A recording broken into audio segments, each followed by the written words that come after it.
Okay, solving rational equations, restrictions and proportions.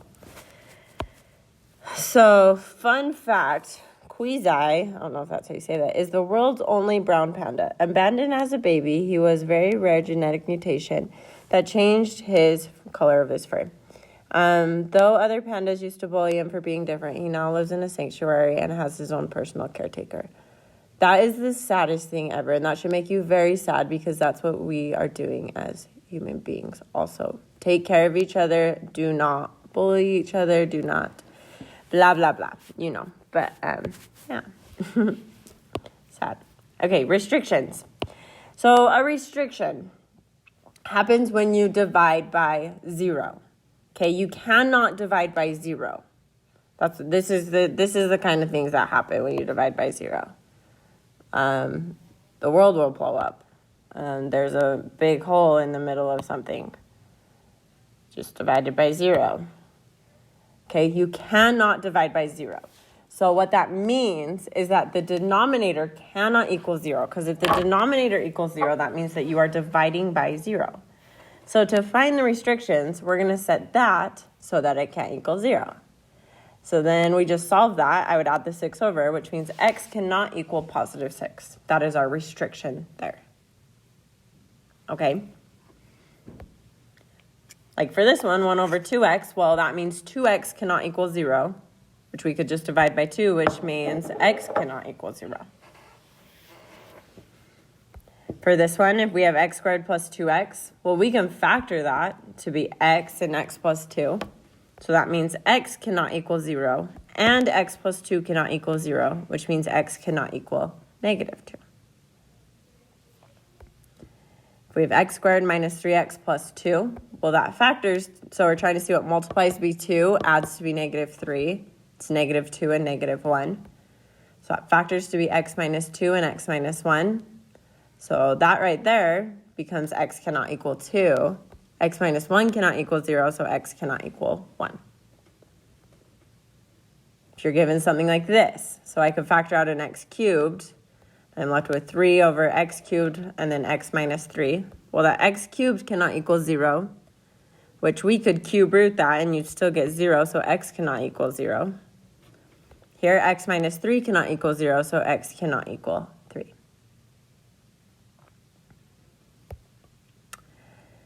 So you have to do these anytime you're solving some sort of fraction. You have to make sure you check these.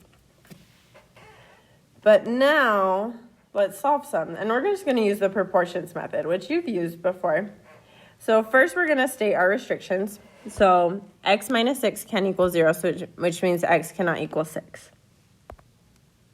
Here, x cannot equal 0.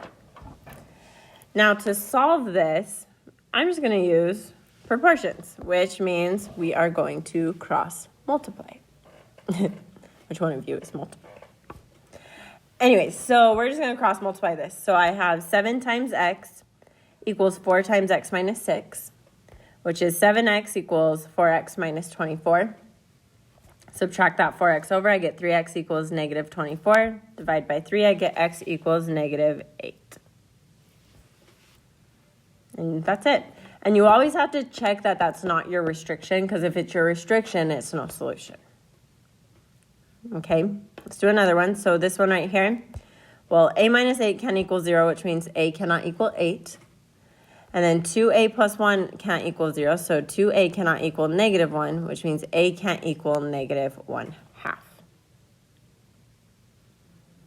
Now I'm going to cross multiply this, so I have 3 times 2a plus 1 equals 7 times a minus 8. Multiply that in, so I get 6a plus 3 equals 7a minus 56. I'm going to subtract that 7a over, I get negative a. Subtract the 3, I get negative 59, which means a equals 59. Not too bad. Let's do this one. So that one is r minus 1 can't equal 0, which means r can't equal 1. This one is r cannot equal 0. Then we're going to cross multiply, and I end with r times r equals 4 times r minus 1, which is r squared equals 4r minus r. So this is where we have to solve by factoring. Okay, anytime you end up with a squared, solve it by factoring. So I'm going to move everything to one side. So I'm going to subtract that 4r and add the 4. So I get r squared minus 4r plus 4 equals 0. Now I'm going to factor it. So I'm going to see what multiplies to be 4, adds to be negative 4. Well, it's negative 2 and negative 2. So it's r minus 2 and r minus 2 equals 0, which you could write that as r minus 2 squared if you wanted to. Then we just set that equal to 0, so r minus 2 equals 0, which means r equals 2. Cool? Okay, let's do this one. So 3 cannot equal 0. Duh, we know that. That's not a restriction. If there's no variable there, we just don't even care about it really. M minus 2 can't equal 0, which means m can't equal 2. Now we're going to cross multiply this. So I have m plus 3 and m minus 2 times 8 times 3 equals 8 times 3. Well, that m plus 3 and m minus 2 multiplies out to be m squared plus m minus 6. 8 times 3 is 24. I'm going to subtract that 24 over, and I get m squared plus m minus 30 equals 0. So I'm trying to see what multiplies to be negative 30, adds to be 1. It's 6 and negative 5. So this is going to be m plus 6 and m minus 5 equals 0, which means m plus 6 equals 0, so that's m equals negative 6. M minus 5 equals 0, so m equals positive 5. Cool. Okay, this one. So 2x minus 3 over 2 equals 3 over x plus 4. So I'm going to do my restrictions. 2 can equal 0. Duh, we know that. X plus 4 can't equal 0, so x cannot equal negative 4. Cross multiply this, so I have 2x minus 3 times x plus 4 equals 3 times 2. Well, that 2x minus 3 times x plus 4 ends up being 2x squared plus 5x minus 12, and then equals 6. I'm going to subtract that 6 over, and I get 2x squared plus 5x minus 18 equals 0. Now we have to factor this.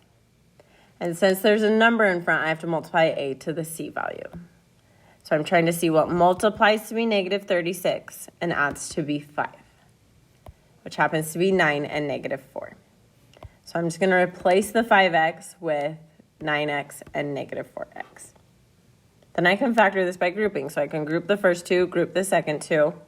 Between those first two, I can pull out an x. Between the second two, I can pull out a negative 2. So I'm left with x and then 2x plus 9 minus 2, 2x plus 9. So I get 2x plus 9 and x minus 2, and that equals 0. Then we can set that equal to 0, so 2x plus 9 equals 0, which means 2x equals negative 9. So divide by 2, you get x equals negative 9 halves. X minus 2 equals 0, which means x equals 2. Cool? I'm done. Okay, bye.